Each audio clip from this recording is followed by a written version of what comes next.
creo yo que es el mayor desafío constitucional, intentar una constitución que realmente resuelva el problema o el dilema constituyente que tenemos en algunos puntos sin excederse más allá de la cuenta. Yo personalmente creo que vamos a empezar a dilucidar y nos vamos a dar cuenta que hay mucha más coincidencia en la que algunos creen, pero y por lo mismo creo que no tiene sentido hacer una nueva constitución, sino que lo que tiene sentido es hacer algunas reformas.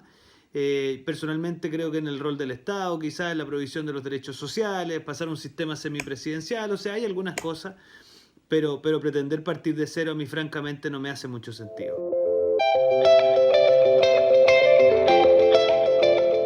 A ver, nos preguntan si la Constitución va a resolver las demandas sociales. Evidentemente que no.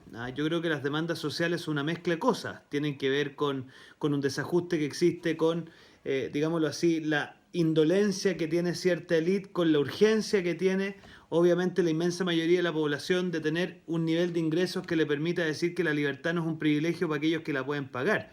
Entonces, francamente, pretender creer que una constitución va a resolver una cosa así y va a generar las condiciones mínimas para una vida digna es pretender demasiado de la constitución. Esto no es novedoso en la historia. En otro momento de la historia, en la constitución de México, en la constitución alemana también en su minuto, en la constitución del Weimar, también se creía que era la constitución la llamada, con largos listados de derechos sociales, la llamada a resolver. Y la decepción fue muy tremenda porque la gente le pedía a la constitución cosas que no le puede dar. Yo espero que entendamos que estas cosas se resuelven con legislación, con resoluciones, con reglamentos, con normativas y especialmente también con acciones concretas por parte del mundo público y del mundo privado. Y no es la Constitución la llamada a zanjar este tipo de temas.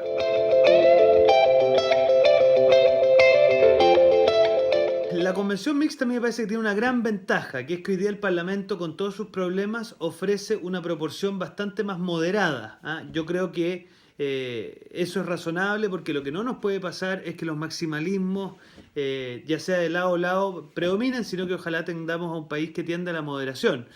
Obviamente hay una pregunta abierta respecto de qué va a suceder con el Congreso Nacional si hay una convención mixta. ¿Va a poder seguir funcionando normalmente? ¿Qué va a ocurrir respecto a esta capacidad de decir, oiga, mira, no veamos esta ley porque tenemos que esperar lo que va a pasar en la Constitución?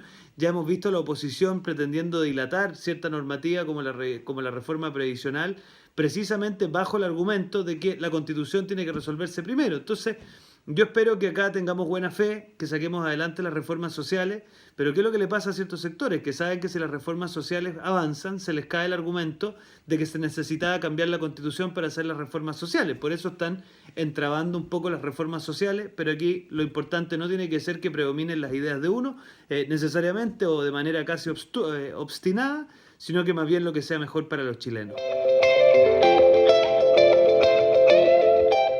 Yo creo que el coronavirus, y más que el coronavirus, esta sensación de fragilidad, de necesidad de los demás, de solidaridad que ha explotado esta pandemia, va a generar un país totalmente distinto y un mundo totalmente distinto. Yo soy de los que creen que aquí vamos a enfrentarnos a un país muy distinto, con una situación económica muy debilitada, con una ciudadanía muy temerosa, que va a ser bastante poco tolerante a la violencia, poco tolerante a los maximalismos. Yo quiero creer que va a tender a la moderación. Espero que la pandemia sanitaria sea bien tratada. Acá tenemos que trabajar también la pandemia social y la pandemia económica, que son otras pandemias que hay que hacerse cargo. Pero yo espero que el tono tienda a la moderación, que tengamos menos tolerancia con la violencia y que lo más importante de todo es que entendamos que de esto o salimos todos juntos o no vamos a salir bien. Entonces hay todo un esfuerzo que hay que hacer. A ver, este tema de la solidaridad, bueno, daría para bastante largo, pero el Estado subsidiario, la subsidiariedad es un concepto que lamentablemente ha sido bastante manoseado y no es unívoco. La subsidiariedad no significa la no intervención del Estado de manera prácticamente desatada, sino que en definitiva significa que los particulares asociados resolviendo sus problemas tienen mejor capacidad y eso estimula su creatividad que el Estado. ¿Significa eso que el Estado no tiene nada que hacer? Absolutamente que no. De hecho, un Estado solidario lo que busca es generar las condiciones para que las personas se asocien, se empoderen. Entonces, en el fondo viene a subsanar el individualismo, pero no desde el estatismo, sino desde la asociatividad. Eso a través de estímulos económicos, de franquicias, de generación de consorcios, de cooperativas, o sea, estimulando el que las personas se asocien para resolver sus problemas. Por lo tanto, una subsidiariedad bien entendida lo que hace es un Estado no protagonista, sino que colabora en la asociatividad de las personas. Mire, yo estoy por el rechazo y me voy convenciendo cada vez más, porque creo que el apruebo supone un diagnóstico y una mirada refundacional que creo que Chile no necesita, que no coincide con lo que los países que uno tiene como referente han hecho, que supone creer que todo lo que se ha hecho para atrás está mal, y es instalar en Chile que las crisis institucionales, que no va a ser la última que vamos a tener, se canalizan partiendo desde cero. Yo personalmente creo más en la reforma.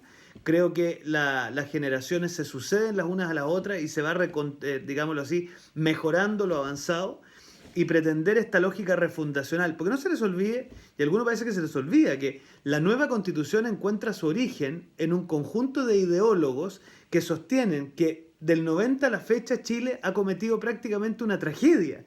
Y yo creo que eso es un diagnóstico absolutamente ajeno a lo que es la realidad y totalmente contrapuesto a lo que pensamos aquellos que creemos que la sociedad no parte desde cero. Entonces yo le haría una invitación a aquellos que están por cambiar por esta derogación orgánica de la Constitución vigente, que más bien se pregunten por qué y qué argumento les hace creer que ese diagnóstico que enarbola los sectores más extremos tiene algún asidero en la realidad y que por lo tanto tiene esta expresión constitucional.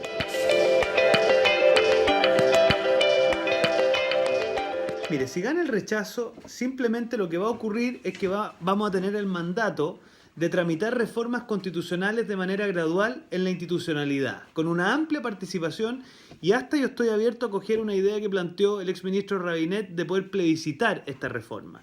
Pero algunos han tratado de infundir esta especie de miedo de que si gana el rechazo aquí va a haber una violencia generalizada. Yo la verdad que no lo creo así.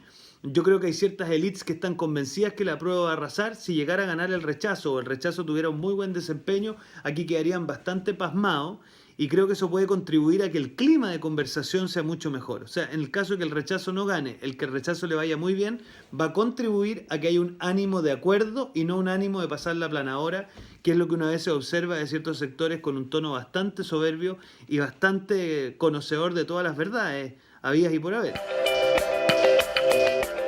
Mira, hay cosas que tenemos acuerdo, obviamente hay cosas de bastante sentido común, los derechos fundamentales que tienen que ver con el deber de abstención del Estado en ciertos espacios de libertad, la democracia, probablemente respecto al rol del Estado vamos a tener diferencias, respecto al rol de las regiones también vamos a tener diferencias, respecto del sistema de gobierno, si es presidencial, si es semipresidencial, cuáles son los medios de acción recíproca, también vamos a tener diferencias. Posiblemente en lo que dice relación con la manera en cómo se regulan los derechos sociales vamos a tener diferencia, que es un tema que a mí me toca muy personalmente. Yo creo que, a ver, hoy día lo que tenemos en Chile a mí me parece que efectivamente es una cosa confusa, porque están redactados como derechos sociales cuestiones que no son derechos sociales al modo de cómo están redactados. En castellano, el 19, la regulación del derecho a la salud, el derecho a la protección de la salud, el derecho a la educación, el derecho a la seguridad social, están redactados en clave de derecho individual, pero que no es reclamable como derecho individual. Entonces, eso genera mucha confusión. Yo creo que de frentón tenemos que ir a la discusión de fondo, reconocer que no hay espacio para un derecho individual en materia social. De hecho, en esto hasta Fernando Atria es bastante honesto. Y por lo tanto tenemos que optar por un mecanismo. Yo he propuesto uno en un libro que sacamos, que se llama Las Metas Solidarias, que lo que hacen es imponerle al Estado una obligación de generar condiciones para que esa provisión de bienes sociales se haga en conjunto con la comunidad de manera vinculante, pero es una interpelación vinculante al legislador y también al gobierno, no a los jueces, porque cuando usted habla de un derecho subjetivo, lo que está diciendo es que yo puedo ir a reclamar de los jueces que me resguarden una provisión o de un bien.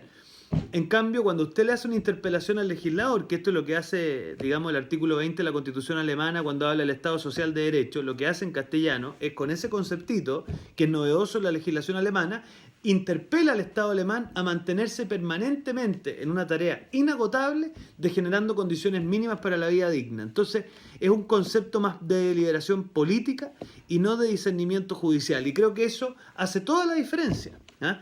Así que yo me inclinaría por algo como eso y obviamente intentaré persuadir, porque aquí en Latinoamérica lo que se ha estilado más bien son amplios listados de derechos sociales justiciables que finalmente no se pueden reclamar. Y creo que eso es una muy mala idea, porque en la práctica lo que se traduce es generar expectativas que después la Constitución termina por no poder cumplir y por lo tanto termina desprestigiándose la Constitución y como añadidura la institucionalidad completa. Este tema constitucional daba muy largo. Yo obviamente, bueno, voy a sacar algunas cosas en materia de derechos sociales, he decidido también traducir mi tesis doctoral, así que ahí algo podremos...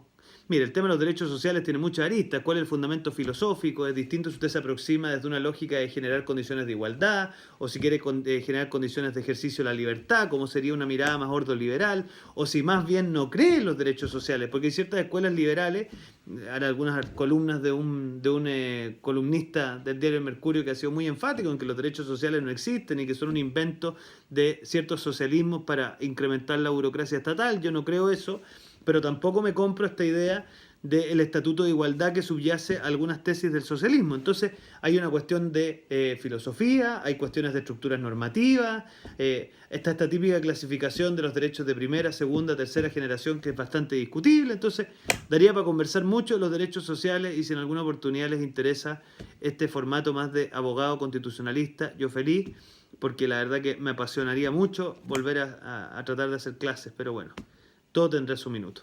Que les vaya muy bien.